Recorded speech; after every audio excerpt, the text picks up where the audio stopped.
Bien, amigos, nos acompaña hoy en esta consulta la doctora Lourdes Jiménez. La doctora Jiménez es nutrióloga clínica y le damos la bienvenida a Consulta Participativa. Bueno, muchísimas gracias por la invitación. Un placer para mí estar aquí hoy con ustedes.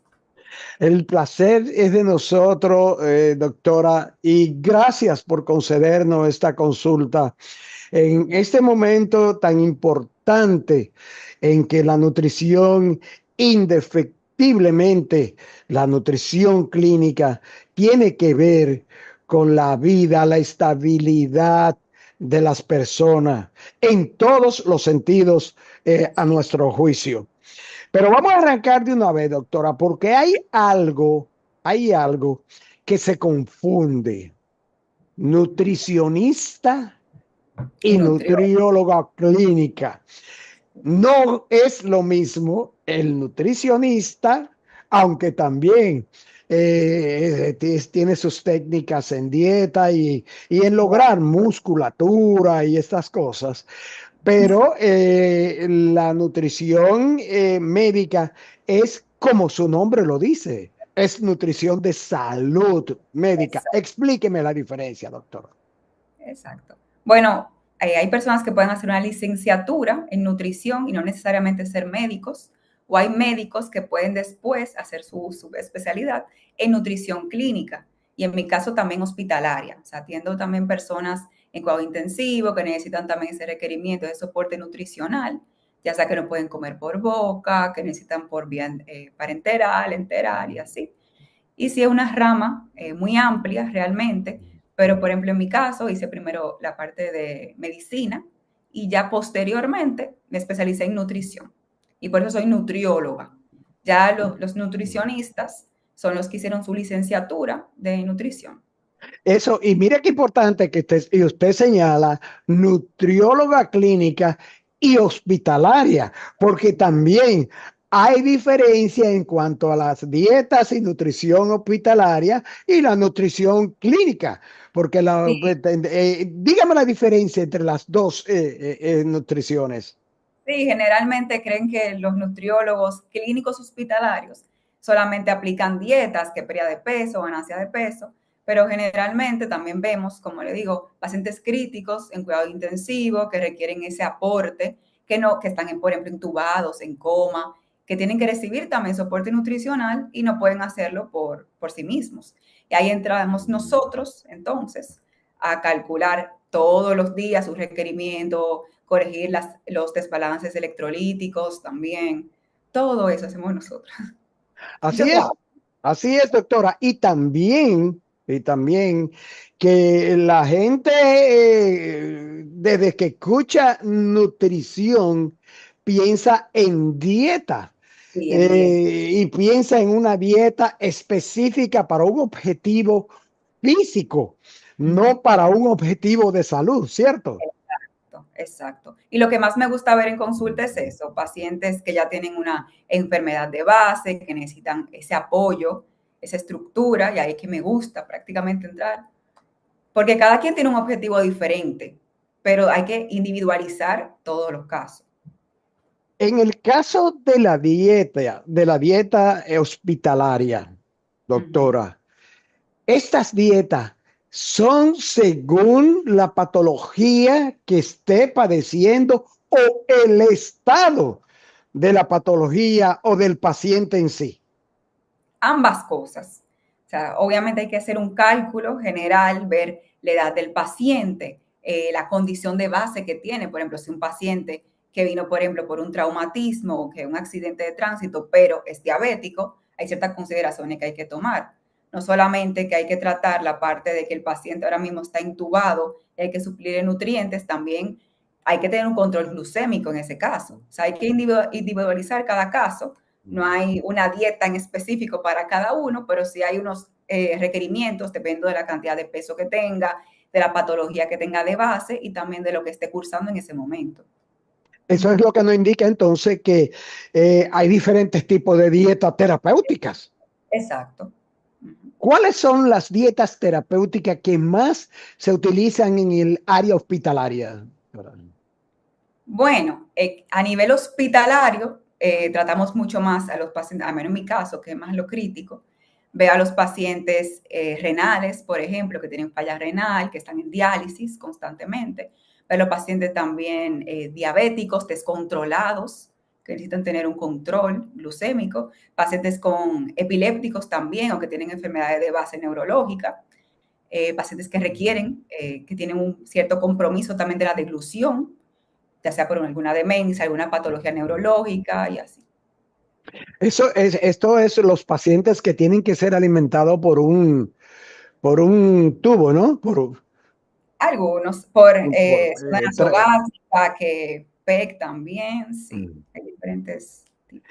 Y las dietas modificadas. Las dietas se modifican según la patología. También, según la patología que tenga. Y que tan crónica esté también, cuando inició esta patología en el paciente y si está Mm. controlado o no con sus medicamentos.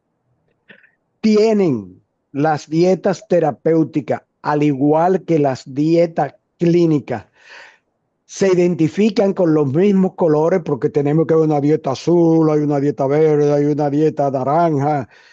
¿Es lo mismo o no se identifican entre ustedes los profesionales de igual forma? Bueno, no, se intenta siempre individualizar cada caso del paciente. Siempre tratar, obviamente, con un equipo multidisciplinario que se encargue cada quien de su área.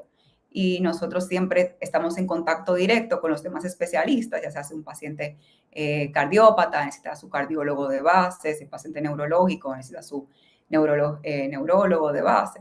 Y siempre también ayudamos como soporte de cada patología. Hablamos, y usted lo menciona, cardiópatas, hablamos de diabéticos, hemos mencionado diabéticos. Hay otras patologías que no me vienen, renales, pacientes renales. ¿Y los pacientes neurodegenerativos son tratados con dietas especiales? Bueno, realmente no todos, pero sí se pudiera hacer. Claro que sí. Por ejemplo, los pacientes que inician Mm. un cierto grado también de demencia, pacientes que también tienen un cierto grado, por ejemplo, bueno, que están debutando con esclerosis múltiple, esclerosis lateral amiotrófica también. Todo eso hay que tomarlo en consideración, hacer ajustes en sus dietas, obviamente, hacer una dieta un poquito más con grasas saludables, poliinsaturadas, insaturadas, disminuir los inflamatorios, que hacer unos pequeños ajustes en esa dieta de esos pacientes, claro que sí. La pregunta viene al caso porque me asalta el asunto de, como vemos muchas veces los pacientes con Alzheimer, que hay el proceso de neurodegenerativo, que se olvida hasta tragar, se olvida que se está en el momento de la alimentación. Y creo que en asunto de alimentarlo es mucho más delicado, ¿no? Claro. Necesita también, como le dije, un equipo multidisciplinario, también necesita un terapeuta que le trate la parte orofaringia también, que aprenda nuevamente a deglutir, ejercicios, electroestimulación, todo es un acompañamiento. Igual, sí, Y todo tiene que ser, entendemos nosotros, doctora, con personas preparadas y o guiadas para eso, ¿no? claro, así es. Debe ser eso un requisito. Doctora, pero vamos al tema que nos llamó mucho la atención y por eso le reiteramos nuestro agradecimiento por concedernos la consulta. Doctora, epilepsia refractaria y la nutrición, explíqueme. Bueno, epilepsia por sí es un trastorno neurológico crónico en la que los pacientes presentan una descarga eléctrica normal, entonces un funcionamiento no tan normal. Entonces ahí después la parte de epilepsia refractaria ya sería cuando el paciente esté en tratamiento y este no responde, por ejemplo, de 2 a 3 fármacos o hasta más en un periodo de un año, ya es con esos tratamientos, y ya ahí entonces entra la parte de la nutrición, que es donde los neurólogos nos derivan, nos envían, porque adaptando su nutrición sí podemos ver efectos muy prometedores para estos pacientes, obviamente con un seguimiento con su neurólogo y así. La dieta cetogénica en sí no es la dieta que la gente cree para pérdida de peso, la dieta keto, para nada. La dieta cetogénica para epilepsia refractaria, incluso es terapia, no dieta, es la que vamos a utilizar a cambiar como prácticamente el combustible del cerebro, que normalmente el cuerpo utiliza glucosa para generar ATP, energía. Aquí lo que vamos a hacer es utilizar cuerpos cetónicos, o sea, las cetonas, como combustible, y eso va a ayudar en las reducciones de las crisis de los pacientes. Se hace el Exacto. objetivo. Exacto. Esta dieta lo que busca es, mediante ella, eh, como controlar, como atenuar los procesos de crisis o las crisis en sí. Son dietas ricas en grasa, bajas en carbohidratos, tengo entendido, ¿no? Exacto. Esa dieta cetónica, que también tiene un nombre por ahí que le llaman o dieta keto. Sí, dieta keto. No es la misma, pero sí. No es lo mismo. Explíqueme por qué no es lo mismo la dieta cetónica que muchas personas llaman entre paréntesis dieta keto. Muchas personas van a consulta pensando, me van a colocar una dieta keto, voy a perder peso. Pero la dieta keto, la que es de moda, que la gente utiliza más, que baja los carbohidratos para pérdida de peso, es lo que busca. Es su objetivo más estético, más pérdida de peso. Mientras que la terapia cetogénica, que es para nutrición, o sea, perdón, para epilepsia refractaria y enfermedad neurometabólica, especialmente se encarga es de tener una cetosis nutricional, o sea, un rango de cetonas en el cerebro en específico, para saber que realmente el cerebro está utilizando estas cetonas como combustible. Y no necesariamente va a haber pérdida de peso, porque va a haber un control adecuado, un seguimiento, donde el paciente se le va a ver frecuentemente los laboratorios, se le va a dar todos los requerimientos basales que necesita. Y así también su objetivo es más que siga teniendo su vida completamente normal, sin sacrificar su peso, su estatura, que puede verse afectado, y al mismo tiempo controlando las crisis. Pero la dieta cetónica, tengo entendido que hay varios tipos de dieta cetónica. Y hay diferentes tipos, claro que sí. Bueno, la dieta, le explico. O sea que la dieta cetónica puede ser leve, puede ser más cargada de cierto tipo de componentes, Y porque hay, hay una dieta cetónica leve. bueno, hay una dieta cetogénica, hay 4 tipos de dieta cetogénica, realmente. Hay una que es la clásica, que va, por ejemplo, en grados, que va que 1-1, 2-1, 3-1, así. Y ahí se va subiendo el rango, el porcentaje de grasa que necesita ese paciente, dependiendo de, obviamente, cómo va evolucionando su progresión. Hay otra, por ejemplo, que va con triglicéridos de cadena media, que se le va incorporando en su alimentación estos triglicéridos para mejorar también la adaptación. Hay otra, por ejemplo, que con bajo índice glucémico. Y está la otra, que es la dieta Atkins modificada, que fue sacada de esta Atkins de pérdida de peso, pero que se va a utilizar un poquito más de carbohidratos, o sea, se ve mucho más en adolescentes, ya que no pueden hacer una restricción tan drástica como los niños pequeñitos, que no tienen tantos gustos específicos. Entonces, para los adolescentes y los adultos, nos vamos más por esta, Atkins modificada.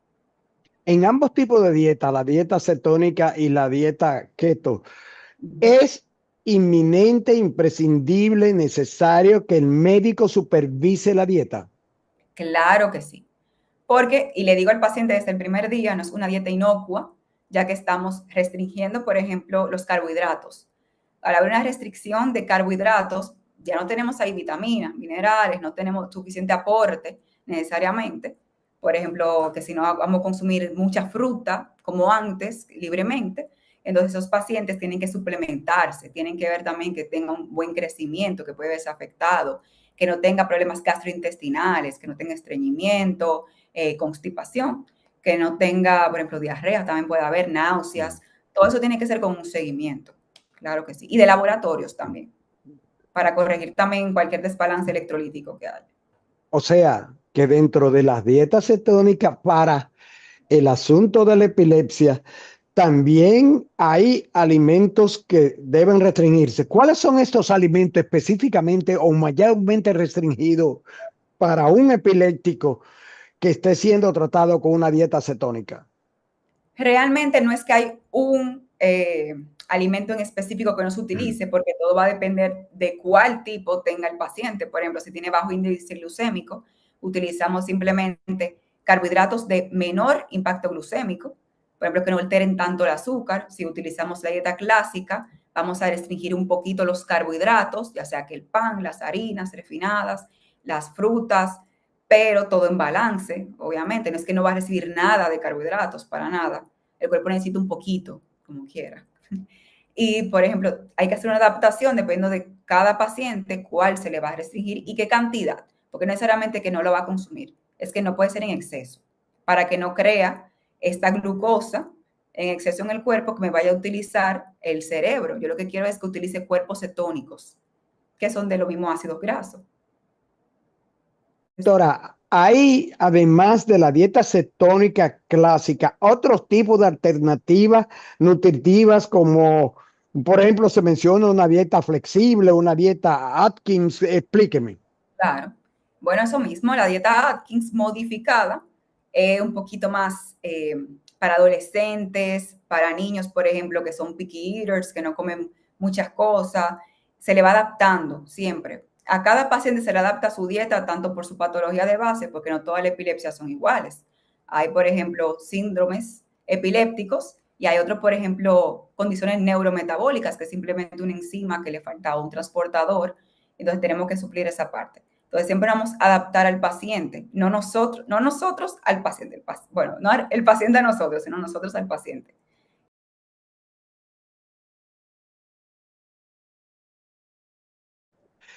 Doctora, usted acaba de decir una palabra mágica a nuestros oídos. Dieta y relación metabólica con las enfermedades neurológicas. ¿Es el metabolismo interfiere, acciona con el asunto de las enfermedades neurológicas? Bueno, todo depende, porque por ejemplo, cuando hay una enfermedad neurometabólica, por ejemplo, es cuando un transportador o una enzima está deficiente en una persona y por tanto estos tipos de dieta sí le pueden ayudar. En algunos casos, depende de cuál. Por ejemplo, tenemos el déficit de GLUT1, un transportador, donde el cerebro no va a recibir suficiente azúcar normalmente, no puede utilizarlo como combustible, necesita una fuente alterna para alimentarse, que ahí entra entonces la dieta cetogénica. Pero sí, Doctora, ¿cuándo se complica la situación de la dieta con un epiléptico? Las dietas, supongamos un epiléptico que también tiene un padecimiento intestinal, un padecimiento de colon o un padecimiento digestivo. ¿Tienen las dietas efectos secundarios específicos en los pacientes diabéticos, epilépticos? claro que sí. Siempre se busca primero hacer una prevaloración para ver si el paciente aplica, porque la dieta nunca trata de hacer un daño, todo lo contrario, es que no haya ningún daño. Entonces, con una prevaloración uno puede identificar si el paciente desde el inicio de la dieta está presentando cálculos biliares, por ejemplo, cálculo en la vesícula, cálculos renales, que obviamente ese paciente por el momento no va a aplicar para la dieta. ¿Por qué? Porque esta dieta puede exacerbar todos los síntomas, puede empeorar la situación. Entonces, obviamente, esos pacientes no aplican. O pacientes que ya tienen una alteración también del metabolismo de las grasas tampoco pueden. Por eso siempre es bueno hacer una prevaloración, ver si el paciente aplica y ya si haciendo la dieta, el paciente puede presentar normalmente estreñimiento, constipación, pancreatitis, se ha visto en algunos casos, pero siempre es cuando no hay un buen seguimiento. Por eso siempre hay que tener controles, por ejemplo, cada 3 meses, cada 6 meses, al año, y también viendo la suplementación. La hidratación también es muy importante. Entonces, nunca dejamos al paciente prácticamente al aire. Siempre tenemos que tener ese seguimiento, el equipo multidisciplinario, y que el paciente no inicie la dieta y se desaparezca por sí mismo, porque eso es lo que queremos evitar. Doctora, ¿es cierto que la cafeína en pacientes epilépticos es un mal fuerte? Puede causar fuertes problemas al paciente epiléptico. Bueno, no sabría decirle, especialmente si hay un estudio que abarque todo esto, pero sí he visto pacientes epilépticos que consumen café normalmente, que no han tenido empeoramiento de las crisis por el café, porque no solamente queremos achacárselo al café por sí mismo, sino ver también qué más está alimentándose el paciente, o si es que no consume mucha agua, o si es que tiene un descontrol de su tratamiento y se lo asocian al café. Pero ya en ese caso voy a preguntarle a un neurólogo especialmente. Pero muchos estudios que abarquen que la relación del café con la crisis no he leído mucho sobre esto. Doctora, en el caso de los de los epilépticos, ¿qué tipo, usted mencionó suplementación? ¿Qué tipo de suplementos vitamínicos, minerales son los más recomendados en la dieta cetónica para epiléptico? Siempre partimos especialmente de cuáles anticonvulsivantes tenga el paciente, porque hay muchas deficiencias nutricionales por los anticonvulsivantes, no tanto por la dieta. Por ejemplo, si el paciente está utilizando ácido valproico, que puede disminuir un poquito la carnitina, podemos darle levocarnitina. Si el paciente, por ejemplo, está en una dieta muy estricta, darle multivitamínicos. Si el paciente no consume tanta agua, deshidratación, para evitar también los cálculos renales, citrato de potasio, por ejemplo, vitamina D, todo depende también del tratamiento farmacológico que esté llevando el paciente, adaptarlo a la suplementación, prácticamente. ¿Necesita el paciente epiléptico suplementos vitamínicos, por ejemplo, como el ácido fólico, que tiene que ver con el asunto de los glóbulos rojos y blancos? Claro que sí. Generalmente hay muchos multivitamínicos especiales para dieta cetogénica que no contienen azúcar, porque también es otra parte. Si, por ejemplo, un niño está consumiendo multivitamínicos en gotitas, generalmente estas gotitas tienen azúcar. Y ya de por sí, aunque yo tengo una dieta cetogénica muy buena, pero esté consumiendo ese poquito de azúcar, ya me está sacando de cetosis. Entonces es muy importante eso. Entonces, generalmente estas medicaciones están el ácido fólico dentro. Pacientes epilépticos, adultos, jóvenes, adultos mayores, niños. La dieta cetónica se aplica igual a pacientes adultos, adultos mayores, adolescentes, niños.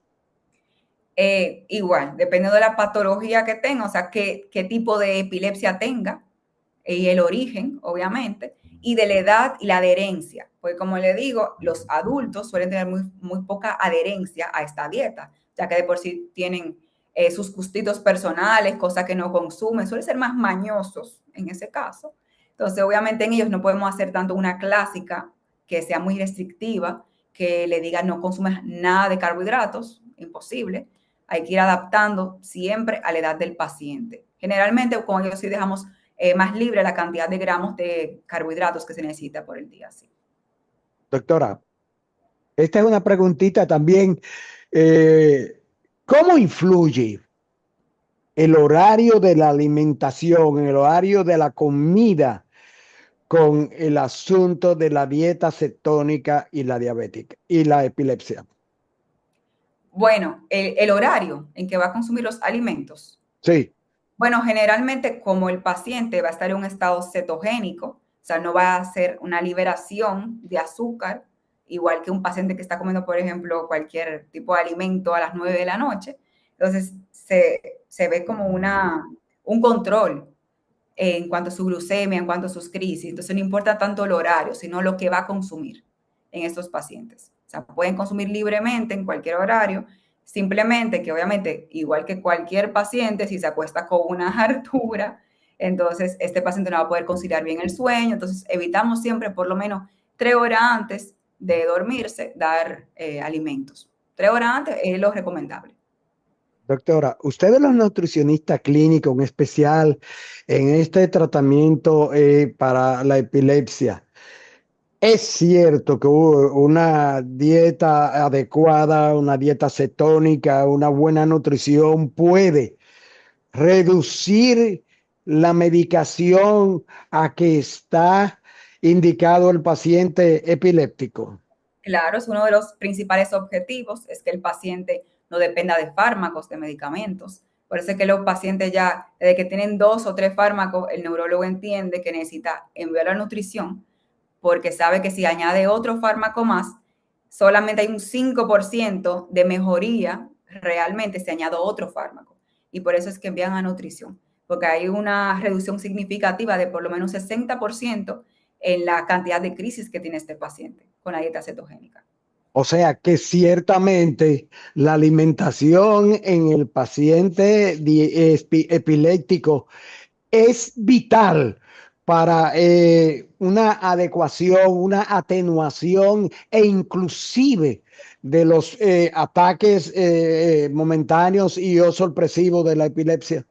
Así es, y no solamente en crisis, porque no solamente vemos cambios solamente en las crisis convulsivas que las personas ven y creen que solamente eso es epilepsia. Hay diferentes tipos de crisis que puede tener el paciente y también mejora la atención, la mejora neurocognitiva. El paciente, por ejemplo, que miraba para el lado, no asociaba nada con los padres, tiene también mejor, o sea, tiene más presencia, está más alerta. Se podemos ver, los primeros cambios que vemos en esos pacientes es eso. El tono muscular también, hay muchos hipotónicos que también le mejora con la dieta, no solamente en la parte de las crisis.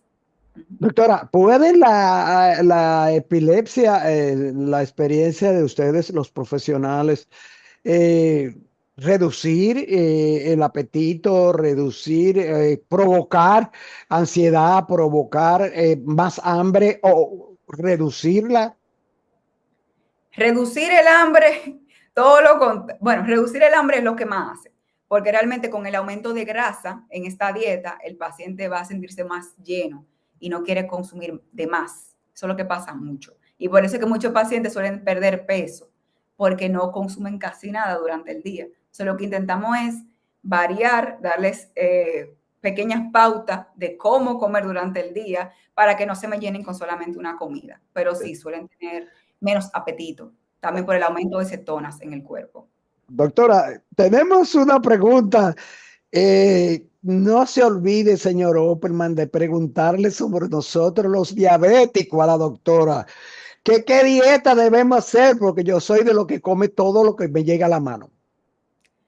Bueno, ya sacando un poco la parte de epilepsia, los pacientes diabéticos realmente lo que tienen que buscar es un control glucémico, buscar alimentos con bajo impacto glucémico, también que cada plato de ellos tengan por lo menos vegetales, que contengan fibra, que contenga proteína en cada comida, disminuir un poquito los azúcares refinados, las harinas, que el pan blanco, que el arroz y así. Y generalmente que en cada plato haya proteína y, como le digo, vegetales, para evitar también esos picos de azúcar tan elevados constantemente. En eso de las proteínas, en cuanto al diabético se refiere, hay personas que creen que comiendo proteína, ingiriendo proteína, pues pueden comer carbohidratos o aumentar la ingesta de carbohidratos porque la proteína reduce los riesgos, doctora. No, porque si uno sigue comiendo igualito la cantidad de carbohidratos y hasta en aumento, obviamente esos carbohidratos no le va a hacer, perdón, esas proteínas no van a hacer magia. O Tiene que sea, haber un balance en cada plato, tampoco lo consumir en que, lo que entiendo yo, usted como una experta nutrióloga, el objetivo principal de una dieta eh, clínica para un diabético debe ser reducir la ansiedad en la ingesta, ¿no? claro, claro. Y eso lo da también cuando yo aumento la proteína, grasas saludables que me brindan mayor saciedad. Por eso un plato, por ejemplo, no está balanceado solamente de carbohidratos. Lo que va a hacer es un pico de azúcar. Ya. Doctora, cuán educado, cuán ovejita que se dejan conducir son los pacientes que asisten al nutriólogo clínico. Bueno, no puedo decir que no he tenido mis buenos pacientes que escuchan, que se llevan de consejos, que tienen un buen seguimiento, pero siempre les explico desde la primera consulta eso, que no se lleven solamente del peso, sino de mejorar su estilo de vida para que sea más llevadero, para que de verdad hagan un cambio. Que no solamente se enfoquen en, tengo que rebajar 10 libras, sino para que sea de verdad llevadero, que cambien sus hábitos y que también es disciplina, no solamente motivación del momento. Eso es muy importante. Doctora, la evaluación a nivel tiroideo con el asunto de la dieta recomendada para las personas con cierta patología. Es cierto que el problema tiroideo aumenta también el hambre y la ansiedad y no permite que la dieta funcione en los pacientes. Como le digo, no es tanto el problema en base que tenga, claro, dependiendo de qué tipo de problema, enfermedad tiroidea tenga el paciente, pero es más lo que el paciente va a consumir que le va a llevar ese aumento de peso o ese aumento de hambre. Si obviamente no hay un plato bien balanceado, va a seguir el paciente con hambre, con ganas de picar. O sea, que por eso también no va a haber una pérdida de peso realmente. Tanto por el desorden hormonal, no siempre. En cuanto a los hombres y las mujeres, los nutriólogos clínicos, ¿cuál de las dos ramas, cuál de los dos sexos se obtienen mejores resultados en su experiencia? Depende del objetivo. Obviamente los hombres tienden a perder peso mucho más rápido que las mujeres también. Suelen tener menor cantidad de grasa, mayor masa muscular, que también le ayuda a perder ese peso un poquito más rápido que las mujeres. También las mujeres con esos desórdenes hormonales, las fluctuaciones, suele ser un poquito más lento. No es que no, que sea imposible, pero sí. Las mujeres solemos pasar un poquito más de lucha. Son más renuentes los hombres a llevar las dietas clínicas, las dietas indicadas por un nutriólogo clínico, por aquello del asunto del alcohol. Ah, pues, bueno, los pacientes, bueno, no puedo generalizar porque he tenido mis buenos hombres en consulta que no toman alcohol o que lo disminuyen desde que quieren perder peso y tienen un objetivo, pero sí es cierto que el alcohol en los hombres suele ser el impedimento de llegar a esa meta mucho más rápido. O sea que sí. Doctora, se nos acabó el tiempo, nos están haciendo señas, pero un mensaje a los familiares, a las personas que padecen epilepsia con respecto de su alimentación y o a quienes tratan a estas personas. Bueno, mi mensaje más que nada es que tenemos que darle más visualización a la enfermedad, hablar un poquito más abierto sobre la epilepsia, saber que no estamos solos, que hay muchas personas que padecen de epilepsia, hay muchos tratantes también y que siempre pueden buscar ayuda, que siempre hay información, que simplemente se aseguren de tener fuentes confiables, siempre. En cuanto a la alimentación también y el tratamiento farmacológico, siempre vayan de la mano que nutrición, expertos, obviamente, y en neurólogos, epileptólogos, que individualicen cada caso, que tengan cierta experiencia y que también siempre aclaren sus dudas. Que lo importante es que estamos aquí. Muy importante. Gracias, doctora. Y dígale a los amigos de consulta participativa, ¿dónde contactar a la doctora Lourdes Jiménez? Bueno, los amigos de consulta participativa, disculpe, me pueden encontrar en Hospital en Santo Domingo o en Torre Karina Pichardo, CAPé, frente al Centro Médico UCE, y pueden contactarme al 809-476-6632. Repítame ese número, doctora. 809-476-6632.